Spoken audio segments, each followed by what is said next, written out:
이스라엘에는 야곱의 12아들들로 이루어진 12지파가 있습니다. 예수님께서 이 땅에 오실 때 그 12지파 중 한 지파를 선택해 그 혈통으로 오셨습니다. 그러나 신약 성경을 보면 예수님께서는 장자인 르우벤도 아니요, 둘째 아들 시므온도 아니요, 거룩하게 구별된 제사장의 직분인 레위 지파도 아니요, 예수의 예표로 알려진 요셉의 지파도 아니요, 야곱의 아들 중 넷째 유다 지파를 선택하여 그 계통으로 나심을 알 수 있습니다. 왜 하필 넷째 유다 지파였을까요? 여기에 분명 어떤 메시지가 담겨 있는 것은 아닐까요? 레위 지파는 시므온처럼 똑같이 잔해하는 칼이라는 말을 들었습니다만 그러나 성결한 제사장 지파가 되었습니다. 하지만 히브리서 7장에서 보는 바와 같이 예수 그리스도가 그 지파에서 나올 수 없는 타당한 이유가 있었습니다. 레위 지파에서 예수님이 오시면 구약의 레위 제사장 계통의 연장이 된다는 것입니다. 예수님은 흠 있는 레위 계통이 아니라 전혀 다른 멜기세덱의 반차를 쫓는 제사장이므로 당연히 레위 계통에서 나올 수가 없었습니다. 그러므로 일단 레위 지파는 제외합니다. 장자 르우벤은 아비의 침상을 더럽혀서 장자권까지도 빼앗긴 자이고 또한 시므온은 레위와 함께 칼을 잔혹하게 써서 잔해하는 칼이라는 말을 같이 들은 바 있지만 그러나 예수님의 족보에는 여자들과 죄인들도 포함되어 있던 것을 생각하면 이러한 허물은 크게 문제가 되지 않을 것입니다. 또한 예수 그리스도의 예표라고 할 수 있는 요셉 지파도 매우 가능성이 높았습니다. 이처럼 레위 지파를 빼고 나머지 11지파가 모두 가능할 터인데 그중 왜 유독 유다 지파에서 주님이 오셨을까요? 이러한 질문에 대한 해답을 얻기 위해서 먼저 창세기 44장부터 더듬어 보아야 할 것 같습니다. 때는 요셉이 애굽의 국무총리가 되었을 때에 곡식을 사러 온 나머지 형들이 요셉 앞에 무릎 꿇고 있는 장면입니다. 요셉이 자기의 신분을 속이고 베냐민을 볼모로 잡아두려는 것에 대해서 나머지 형제 중에서 유다가 국무총리 요셉 앞에 나와서 애원을 합니다. 아비의 생명과 아이의 생명이 서로 결탁되었거늘 이제 내가 주의 종 우리 아비에게 돌아갈 때에 아이가 우리와 함께하지 아니하면 주의 종이 내 아비에게 아이를 담보하기를 내가 이를 아버지께로 데리고 돌아오지 아니하면 영영이 아버지께 죄를 지리이다 하였사오니 청컨대 주의 종으로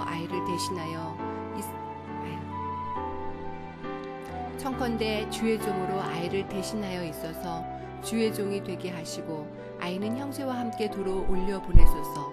내가 어찌 아이와 함께 하지 아니하고 내 아비에게로 올라갈 수 있으리이까. 두렵건대 제가 내 아비에게 미침을 보리이다. 가나안 땅에 계시는 아버지 야곱을 생각해서라도 유다는 반드시 막내 동생 베냐민을 데리고 돌아가야겠다는 것입니다. 차라리 자기가 볼모로 잡힐 테니 동생 베냐민을 아버지께로 돌아가게 해달라고 애굽 총리에게 부탁한 것입니다. 유다의 이와 같은 희생 정신과 형제 사랑 및 아버지를 생각하는 마음의 말 한마디는 그 앞에 있던 국무총리 요셉의 마음을 일시에 감동시키기에 충분했습니다. 이 말을 들은 요셉은 드디어 정을 억제치 못하고 방성대곡하며 울면서 자기가 바로 그 옛날 팔려갔던 요셉임을 드디어 형제들 앞에 드러내게 됩니다. 이처럼 요셉까지도 감동시킨 놀라운 사랑과 희생정신을 발휘했던 유다는 과연 이 세상에 오셔서 십자가에 희생하시기까지 하시면서 우리를 하나님 아버지께로 데려가시고자 하셨던 예수님의 모습과 너무나도 비슷합니다. 바로 예수님이 그러한 일을 행하신 분이 아닙니까? 이는 예수님의 모습과도 정확히 어울리지 않습니까?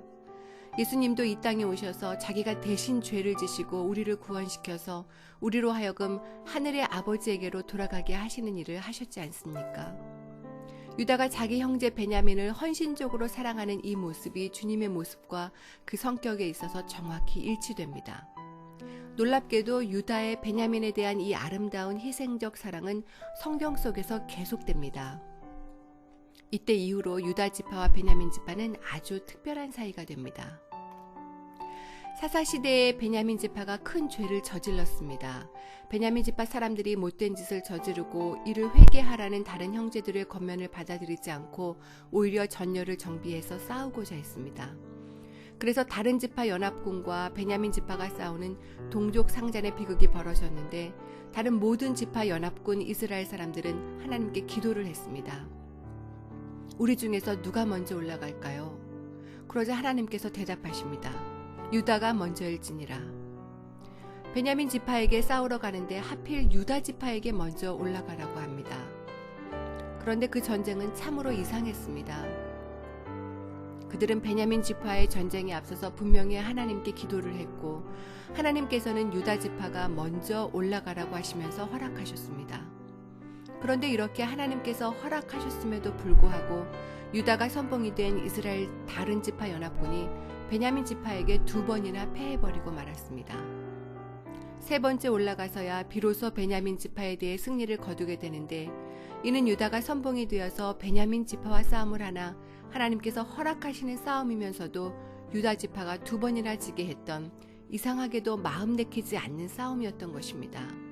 유다와 베냐민의 독특한 관계 때문일 것입니다.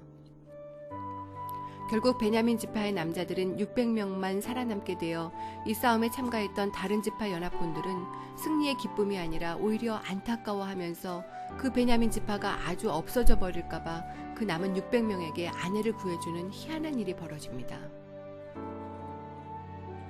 이번에는 다윗과 사울의 이야기입니다. 다윗이 기름 부음을 받자 베냐민 지파인 사울 왕이 이상하게도 유다 지파인 다윗을 죽이려고 합니다.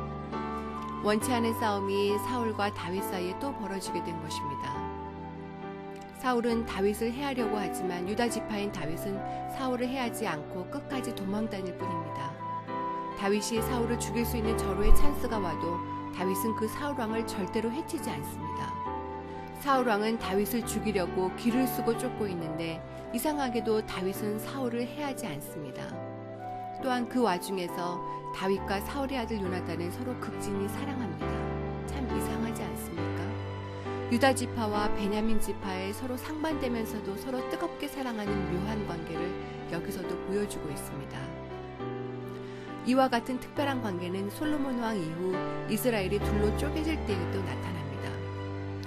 남유다와 나머지 지파들이 남과 북으로 나누어질 때에 다른 10지파들은 모두 다 여로보암을 쫓아서 북으로 모여 북이스라엘 나라를 형성하게 됩니다만, 유독 베냐민 지파는 유다 지파를 쫓아서 남유다로 합하게 됩니다. 남쪽은 유다와 베냐민 지파, 북쪽은 나머지 10지파. 이 두 지파의 관계성이 정말로 이상하지 않습니까? 이것은 우연이 결코 아닌 무언가 뜻이 있어서 하나님께서 이렇게 이루어 가신 사건입니다.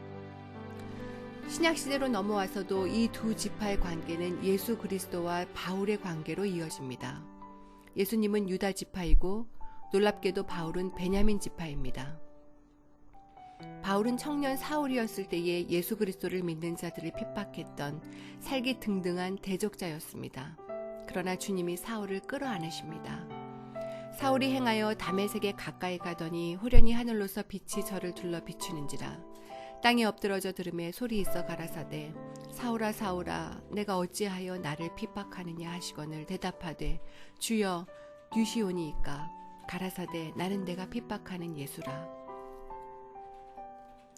그러나 유다 지파의 예수님은 이러한 사울을 빛으로 만나주셨고, 그 이후로 이 둘 사이는 싸움의 관계가 아니라 사랑의 관계로 변하여 바울은 신약의 제일 가는 복음 전도자가 되고, 살아도 주를 위하여 살고 죽어도 주를 위하여 죽는다는 고백을 한 놀라운 주님의 사랑의 포로가 되었습니다.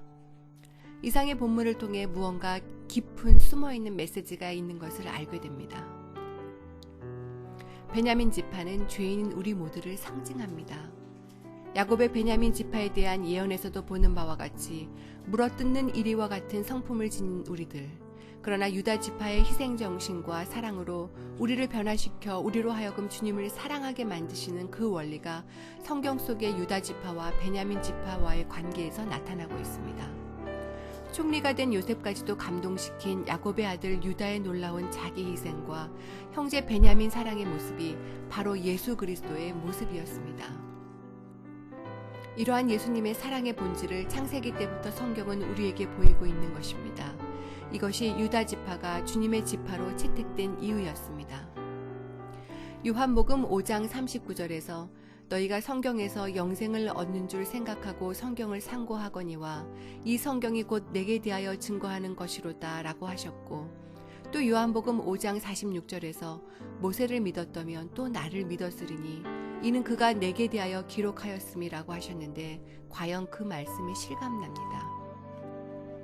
유다의 헌신적인 형제 사랑과 그 형제 베냐민을 구원하여 아버지께로 데려가려고 하는 간절한 열망 속에서 우리 주님의 나를 향하신 그 놀라운 희생적인 사랑을 다시 한번 확인할 수 있습니다. 베냐민은 현재 나입니다. 그리고 유다 지파 예수님이 나를 사랑하셔서 나를 구원하여 하늘의 아버지께로 꼭 데리고 가야 하시겠다고 합니다. 결국은 베냐민 지파는 유다의 희생과 사랑에 감동되어 둘 사이가 서로 사랑하는 사이가 됩니다. 당신은 유다 지파가 사랑하는 베냐민입니까? 그렇다면 이제 당신도 예수님을 사랑하십시오. 더 이상 이 세상을 사랑하지 마시고 예수님을 사랑하십시오. 당신은 베냐민이기 때문입니다. 이 세상에서 당신을 위해서 목숨까지도 버리신 분이 계십니다. 당신을 데리고 하늘 아버지께로 올라가시기 위해서 이 세상에 오신 분입니다. 그리고 그분은 지금도 우리를 사랑하고 계십니다. 나의 마음 문을 두드리면서 기다리고 계십니다. 오스왈드 챔버스는 그의 책 주님은 나의 최고봉이라는 책에서 우리에게 중요한 것은 유용한 사람이 되는 것이 아니라 주님과 사랑에 빠진 귀한 존재가 되는 것이라고 했습니다. 그분은 최고의 사랑을 우리에게 베푸셨습니다. 그분의 사랑에 응답하십시오. 이는 마땅한 일입니다.